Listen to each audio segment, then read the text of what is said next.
Back to channel. We are in our blood physiology, anemia and polycythemia. So first we'll see some important points in our textbook and next we'll come to our text. So you can see the morphological classification of anemias. You can see these are the macrocytic anemias and you can see the normocytic anemias and microcytic. So what is this differences? Let us see. Cytic means cell, macro means big cell, normocytic means normal cell, and microcytic means small cell. So according to the heading you can understand. So here it is written as macrocytic MCV greater than 1000. So what are these all we will discuss in detail in our next video. Here first let us see this. So vitamin B12 deficiency leads to megaloblast. Megaloblast because when there is no vitamin B12 the cell RBC doesn't undergo further growth. So when RBC doesn't undergo maturation process, then RBC it's starting at a large but later becomes smaller. So the starting largest size only remains when it doesn't undergo any process of reproduction or any other process of maturation. And also dietary deficiency, pernicious anemia, gastric resection, ileal disease, tropical sprue, fish tape pond. So all these conditions mainly lead to macrocytic anemia, and also folate deficiency also lead to megaloblastic anemia. Dietary deficiencies, drug induced pregnancy, tropical sprue. So this macrocytic is also called as megaloblast because megalo means big, macro means big, right? Tropical sprue, hypothyroidism, alcoholism. So all these conditions may lead to mainly are macrocytic anemia. And here MCV means mean corpuscular volume. So mean corpuscular volume is greater than 100 in macrocytic. So corpuscular volume is when the number of corpuscles which are present, that volume is very high. So macrocytic anemia. And next let us see the normocytic anemia. Here the mean corpuscular value is 80 to 100, in between 80 to 100. So here the conditions which cause this are post-hemorrhagic conditions, endocrine disorders like hypothyroidism, Addison's disease, hypopituitarism, and anemia of chronic disorders. So all these come under normocytic. And next we have microcytic. Here the mean corpuscular value is less than 80, so micro, hence small. So iron deficiency mainly causes dietary deficiency of iron, either inhibitory diet with high phytate or hookworm infections, and also chronic bleeding infection. So all these conditions, thalassemia, hemoglobinopathies like SCE types, and anemia of chronic disorders and infections. So all this may constitute to our microanemia. So this microcytic conditions. So this is all about this. Now let us start our real detail. So anemia and polycythemia. So anemia, what is anemia first? That is decrease in blood levels, decrease in RBC, or either you can say decrease in hemoglobin. Of course, if RBC decreases, hemoglobin also decreases. And what is polycythemia? Polycythemia is nothing but reverse of anemia, that is increase in number of RBC, increase in number of hemoglobin. So in this both conditions we need to compare that what happens if the number of RBCs are increased in our body, or what happens when the number of RBCs are decreased in our body. So let us consider this. So first let us see types of anemia. You can see here the word aplastic anemia means a condition where the bone marrow doesn't produce sufficient new cells to replenish the blood cells. So aplastic, you can see A means not allowing the formation of new blood cells in a bone marrow. This condition is mainly called as aplastic anemia. So this results in anemia. Of course, if the blood cells are not forming, the problem is in the bone marrow. The bone marrow is the main house from which all these blood cells come. So if the bone marrow is the main house, if it blocks, then of course you can clearly understand there is no production of furthermore blood cells. So this is called as aplastic anemia. And next coming to hypochromic. Hypo means low something, chromic means what? Let us see. Refers to the cell with less color, less red color in the case of red cells like hemoglobin or RBC, red blood cells. So in a red blood cell, if you see that if there is paling more paling, less red color, then it is called as hypochromic. Chromic means here referring to color, so hypochromic. And microcytic refers to small cells. Micro means small, cytic means cell, so small cell. In the name only you can get the definition. So now let us define the anemia, see the different types of anemia, and next we will move on to the polycythemia. So let us begin with our anemia. So what is anemia? It is nothing but the deficiency of hemoglobin in the blood, which is mainly caused by decrease in RBC or decrease in hemoglobin. So this decrease in RBC and decrease in hemoglobin is of course directly proportional, because in RBC only we have hemoglobin. So if the RBC is low, then hemoglobin is low. So if someone says there is low hemoglobin, you can very easily understand they are also having low amount of RBC, because no RBC, no hemoglobin. So RBC and hemoglobin are interrelated. So this is the anemia. So now let us see the uh, Now let us see the blood loss anemia. In the name only you can understand blood is lost by any cause, by injuries, by accidents, etc. So blood is lost means you cause anemia, because blood only contains hemoglobin. If there is no blood, if there is no hemoglobin, then that condition is called anemia. In the name only you can understand this. So after a rapid hemorrhage means your blood leak. The body replaces the fluid portions of plasma in 1 to 3 days, but leaves slow concentration of only RBC. Actually, when blood is gone, even plasma is gone along with it, but the plasma gets replaced by about 1 to 3 days, but the RBC concentration is not that much recovered. So if second time again hemorrhage doesn't occur, then the RBC concentration returns to normal. Yes, of course. If only one time hemorrhage, by any means, from bone marrow more production of red blood cells increases, and thereby it can replace those lost RBC. But if second hemorrhage happens, it will be very dangerous situation. So if the second hemorrhage doesn't occur, then the RBC concentration returns to normal within 3 to 6 weeks. That too it need 3 to 6 weeks, remember. So whenever there is any hemorrhagic condition, when the blood is lost, again that blood to replace, it requires at least 3 to 6 weeks. So in chronic blood loss, it can't absorb ferrum. You can understand, if no blood, blood should absorb ferrum. If there is no blood, then if you eat more iron also, it will not absorb from the intestine to form the hemoglobin as rapidly as it's lost. So this is very important point. As rapidly, whenever we get any hurt, you can see it's like a flow of blood coming out of from a body. So as rapidly the blood goes out of the body, but the formation of hemoglobin is not so easy. It takes many days or weeks.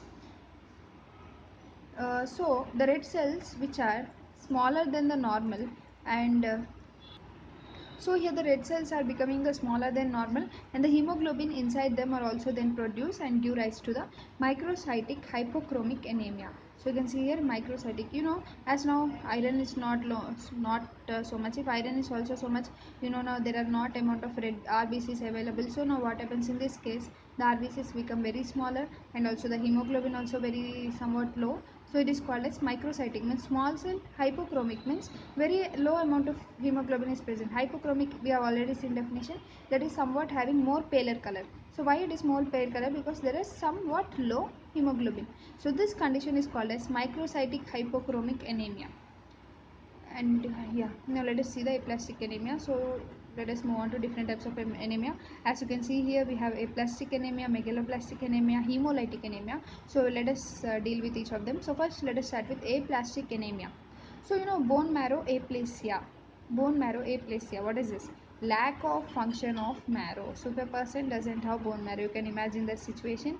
There is no formation of blood cells. So this is also leading to anemia, because no blood cells, then how um, it's impossible, right? So aplastic anemia, a bone marrow aplasia, lack of function of bone marrow, and the person is exposed to increase the dose radiation or chemotherapy for cancer damaged stem cells of marrow, followed in few weeks by anemia.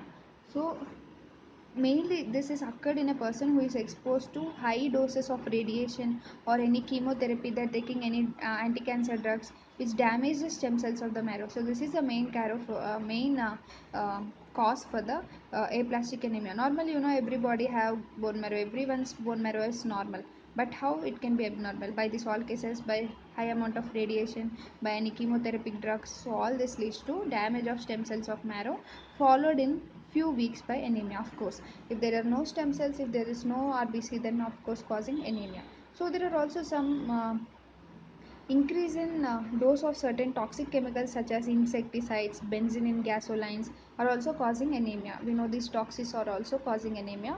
And autoimmune disorders like lupus erythematosus, mainly our immune system, here this is autoimmune, in the name only you can understand, our own body attacks on our cells. So you can see this is the immune system attacking the healthy cells like our bone marrow stem cells, leading to again aplastic anemia. So here aplastic anemia is nothing but bone marrow is not able to produce a red blood cells. So whatever may be the case of it.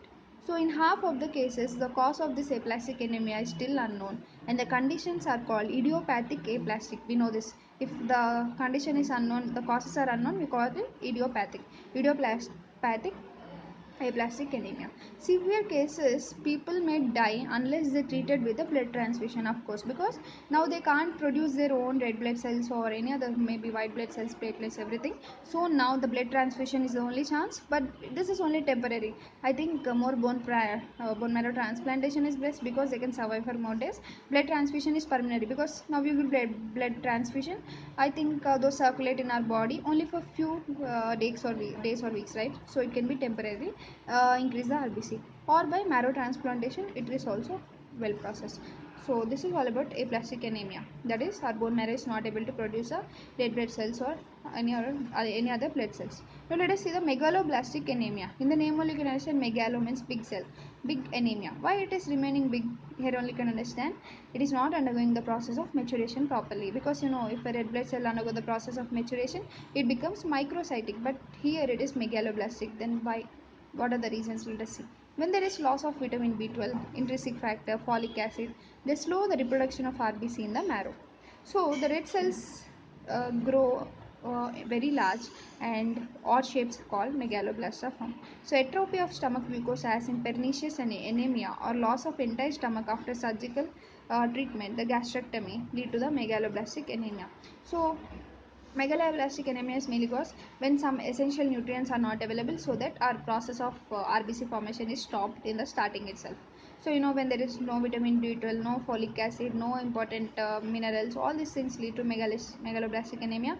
So also sprue patients, if they have any gastrointestinal problem, whatever they eat it can't get absorbed, all the nutrients stay only in the stomach or get out as fecus, they'll not enter into our body, then this also causes megaloblastic anemia, like decrease in vitamin B, vitamin B12, folic acid, all this. So megaloblastic anemia is more like nutrients deficiency, like means they are not present, so it can't undergo the process of maturation. Aplastic anemia means our body's bone marrow is not able to produce a stem cells. And hemolytic anemia, in the name you can understand, hemolytic means lysis, means a red blood cell is undergoing the process of lysis and causing anemia. If the red blood cells are broken down, then of course no, it is causing anemia. So abnormal RBC, many are hereditary and make cells fragile, rupture easily and go by the capillaries, especially through the spleen. Whenever they're passing by the spleen, they get destroyed, and the fragile cell lifespan is short and causes severe anemia. So mainly in hereditary spherocytosis, the RBC is very small and spherical rather than biconcave shape, so it can't withstand the forces. And in sickle cell anemia, present only in about 0.3 to 1% of West African and Black Americans, cells have abnormal hemoglobin called hemoglobin S, containing the faulty beta chains in the hemoglobin.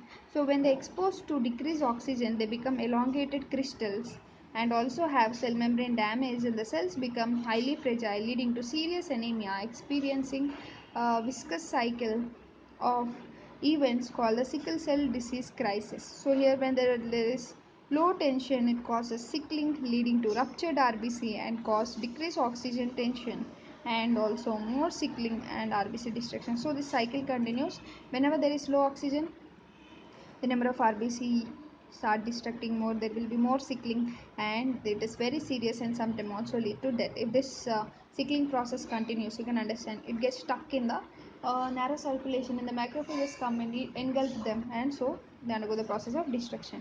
So in erythroblastosis fetalis, where Rh positive Rh positive infant RBC is attacked by antibodies from Rh negative mother, this case we know. So these antibodies make the Rh positive cells fragile and cause the rupture, and the child to be born with a serious anemia and also some other problems.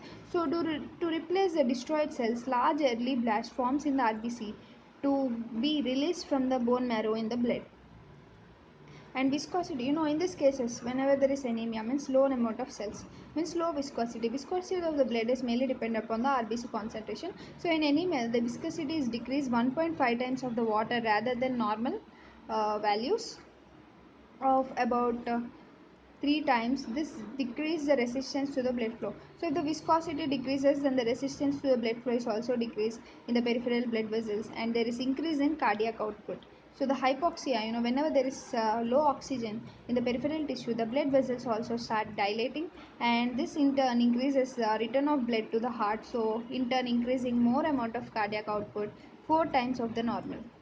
So the major effect of anemia is increasing the cardiac output and increasing a pumping workload on the heart, because now we can understand the blood is very thick already because of anemia, and also already whenever there is hypoxia, already blood vessels, peripheral blood vessels, all vessels get dilated, and more blood is coming towards heart, very thin blood, and more amount of blood is coming to the heart, and heart cardiac output is increased about 4 times the normal. This is very painful situation for a heart to pump. So increase the pumping workload, and the anemic persons, if they exercise, now you can understand the situation, already they are having lot of cardiac output. Now if they again undergo the process of exercise, every tissue in their body requires extra oxygen and extra blood, so now her heart may undergo the severe process. You can see here, exercise increase the oxygen demand by tissues, increase in hypoxia of tissue, and acute cardiac failure. So this causes acute cardiac failure. So our hemolytic anemia, or any kind of anemia which is decreasing the viscosity of the blood and increasing more pump load to the blood, leads to the acute cardiac failure. And now let us see the polycythemia. So polycythemia is divided into primary polycythemia, secondary polycythemia. So secondary polycythemia, it is mainly in the hypoxic tissue where the oxygen is very low due to altitude. Some people, as they live in altitude, their oxygen is low, and also due to failure of oxygen to delivery to tissues such as in cardiac failure. So all this causes the blood forming organs to increase the extra RBC production. So you can understand, whenever it's like a negative feedback mechanism. So whenever there is low oxygen in an environment, or whenever there is low oxygen in our body, you can understand that our body starts to produce more amount of RBC to replenish it. So now what happens? To increase more amount of RBC, it increases very much more, and this is called as secondary polycythemia. Polycythemia means increase in number of RBC. So the RBC increase up to 6 to 7 million times, and it's about 30% above the normal. So the common type is the secondary type of polycythemia, and this is called as physiological polycythemia. Why it is physiological? Because it is not causing any harm, not pathology, there is no disease, just due to reducing oxygen it is increasing, that's it.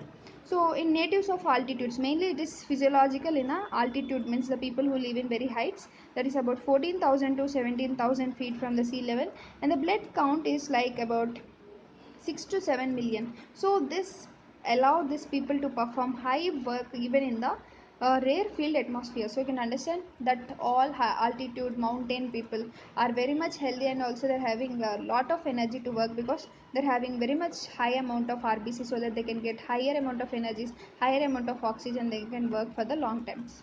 So now we can see the polycythemia vera. It is called as erythemia. It is a secondary, sorry, it's a primary polycythemia. Now let us see. This is a pathological, very important. This is pathological.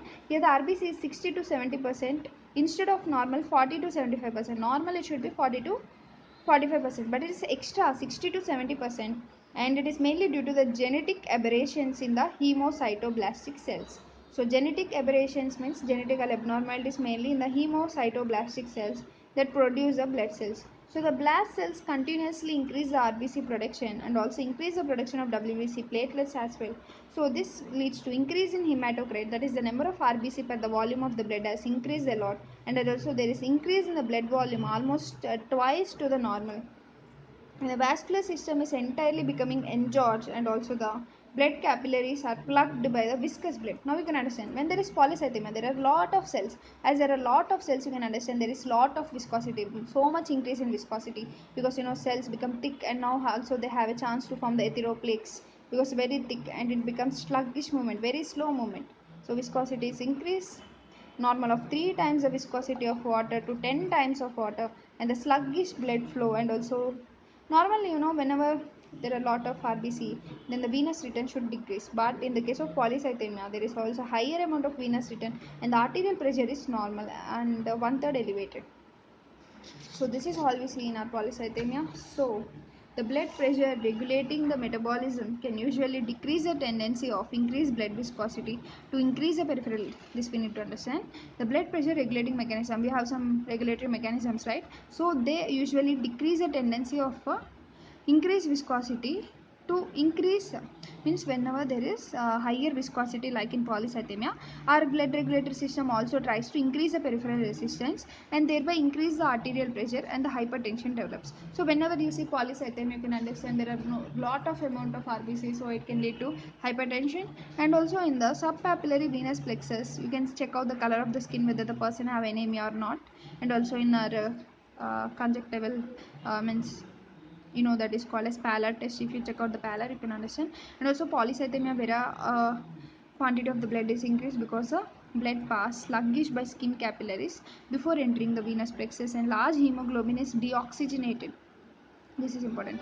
You may expect that there is lot of amount of RBC, there is lot of oxygen. No, here some of the cells, as there is lot of RBC, our body's oxygen can't enter into this, so what happens is some of them become highly deoxygenated and leading to blue color. This blue color dominates when compared with red color in this person, and they have ruddy complexion, somewhat rough complexion, and they are having the bluish cyanotic tint to the skin. So whenever if you see this person, they look somewhat bluish color, they are having cyanosis process. So this is how we take in a polycythemia patient. So this is our polycythemia, two types: primary, secondary. Secondary is pathological, primary is physiological in altitude people, and we also see in the different types of anemia. So this is very quick overview. You can also once study the textbook to understand this. So this is all about our video today. So if you like this, don't forget to like, share and subscribe.